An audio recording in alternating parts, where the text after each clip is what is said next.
Hi friends.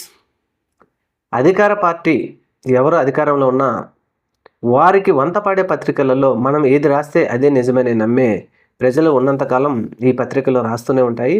వాళ్ళు చెప్పిందే నిజమనే విధంగా నమ్మిస్తూనే ఉంటాయి. ఇప్పుడు ఈ విషయం మనం ఎందుకు చర్చించుకోవాల్సి వస్తుందంటే 2014 నుంచి 2019 వరకు జగన్మోహన్ రెడ్డి గారు అధికారంలో లేరు, చంద్రబాబు నాయుడు గారు అధికారంలో ఉన్నారు.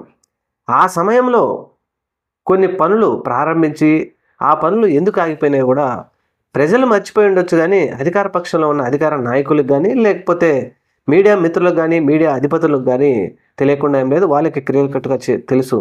కానీ వాళ్ళు ఇప్పుడు ప్రజలకు ఏముంది, ఎప్పుడో 2015 నుంచి 19కి మధ్య జరిగిన ఆ పనులు కానీ లేకపోతే అప్పుడున్న సమస్యలు కానీ మంచి పనులు కానీ ఎవరికి గుర్తుండవు.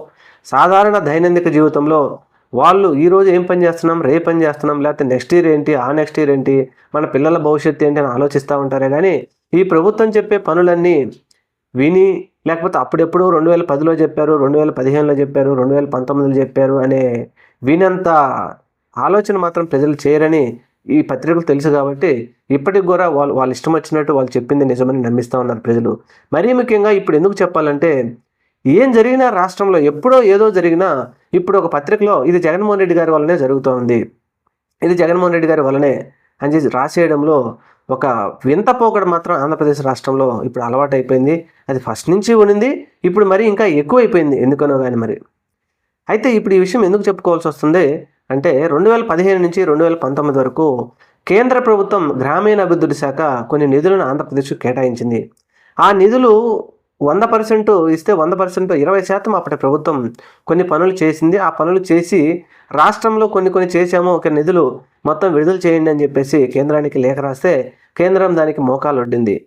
మీరు చేసింది ఈ పని కాదు, మేము ఇచ్చింది వేరే పనికి, మీరు ఈ పని కాకుండా ఆ పని కాకుండా ఆపేశారు అని చెప్పేసి 2015 నుంచి 2019లోనే ఆ కేంద్రం నుంచి రావాల్సిన నిధులన్నీ కేంద్ర ప్రభుత్వం ఆపేసింది. అప్పుడు బీజేపీ ఉంది. ఆ తర్వాత 2019 నుంచి 2024 వరకు బీజేపీ ఉంది. 2024లో కూడా బీజేపీ ఉంది. అప్పుడు 2014 నుంచి 2019 వరకు చంద్రబాబు నాయుడు గారు బీజేపీ కలిసి ఉంది. 2019లో విడిపోయారు, మళ్ళీ 2024లో కలిసి పోటీ చేసి అధికారంలోకి వచ్చారు. అప్పుడు జరిగిన పనులన్నీ చంద్రబాబు నాయుడు గారు అధికారం ఉన్నప్పుడు కేంద్ర గ్రామీణాభివృద్ధి శాఖ విడుదల చేసినటువంటి నిధులు ఆ పనులు జరగలేదని అప్పట్లో ఆపేస్తే ఆ తర్వాత అవి 2019లో కానీ అసలు ఆ నిధులు రాలేదు. ఇంకా అవి రాష్ట్రానికి రావాల్సిన నిధులు కొన్ని గుంటూరు, అమరావతి, కృష్ణా జిల్లాలో విజయవాడకు సంబంధించిన అక్కడ చిన్న డెవలప్మెంట్కి సంబంధించి రావాల్సిన నిధులన్నీ వీళ్ళు సరిగా పనిచేయలేదని ఆపేశారు. ఇప్పుడు అవన్నీ బయటికి తెచ్చి ఈ మీడియా ప్రతినిధులు మీడియా అధిపతులు ఏం చేస్తారంటే 2015లో కేంద్రం ఆపేసినటువంటి నిధులు అవి జగన్మోహన్ రెడ్డి వల్లనే ఆపేశారు. అసలు జగన్మోహన్ రెడ్డికి ఈ నిధులకు ఏం సంబంధం? అప్పట్లో వెంకయ్యనాయుడు గారు ఈ నిధులు కొన్ని ఇచ్చారని చెప్తూ ఉంటారు. వీళ్ళు పనులు చేయలేదని చెప్పేసి కేంద్రం ఆపేసింది.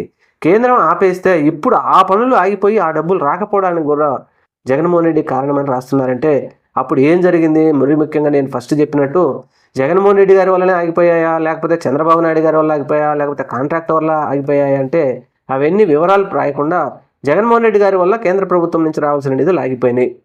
ఈ వార్త మాత్రం హెడ్లైన్లో పెద్ద తాటికాయలంత అక్షరాలతో రాసేస్తే వారి ప్రింట్ మీడియా ద్వారా వచ్చిన పత్రికలో కొంతమంది వారి అభిమానులు చూస్తే అయ్యో జగన్మోహన్ రెడ్డి వల్ల ఇన్ని కోట్ల రూపాయలు ఆగిపోయినాయి కదా అని నమ్మేవాళ్ళు ఎంతోమంది ఆంధ్రప్రదేశ్ రాష్ట్రంలో ఉన్నంతకాలం వీళ్ళు ఈ విధంగా అబద్ధాలు చెప్తూనే ఉంటారు. ముఖ్యంగా జగన్మోహన్ రెడ్డి గారు కూడా ఆయన పరిధిలో పనిచేసిన వాటి మీద ఇప్పుడు ఆయన క్లియర్ కట్గా ప్రజలకు విశదీకరిస్తున్నారు. కానీ అంతకుముందు ఉన్నవి ఆయన సంబంధం లేని కూడా ఇప్పుడు వీళ్ళు జగన్మోహన్ రెడ్డి గారి మీద తోసేస్తూ ఉన్నారంటే వీళ్ళకు ఏదో ఒక కారణం ఉంటే అది జగన్మోహన్ రెడ్డే. మరి ఇది ఎంతకాలం నడుస్తుంది? జగన్మోహన్ రెడ్డి గారి మీద ఎన్ని రోజులు అబద్ధాలు చెప్తారు? అబద్ధాలు చెప్పినంతకాలం ప్రజలు నమ్ముతున్నారంటే చెప్పలేం. మరి ప్రజలు నమ్మినంతకాలం వీళ్ళు చెప్తూనే ఉంటారు. మరి ఎప్పుడు జీవితాంతం వీళ్ళు చెప్తూనే ఉంటారా, లేకపోతే ప్రజలు నమ్ముతూనే ఉంటారా అంటే దానికి కాలమే సమాధానం చెప్పాలి. చూద్దాం మరి రాబోయే రోజుల్లో ఏం జరుగుతుందో. Thank you. మన ఛానల్ని తప్పకుండా సబ్స్క్రైబ్ చేయండి. నమస్తే.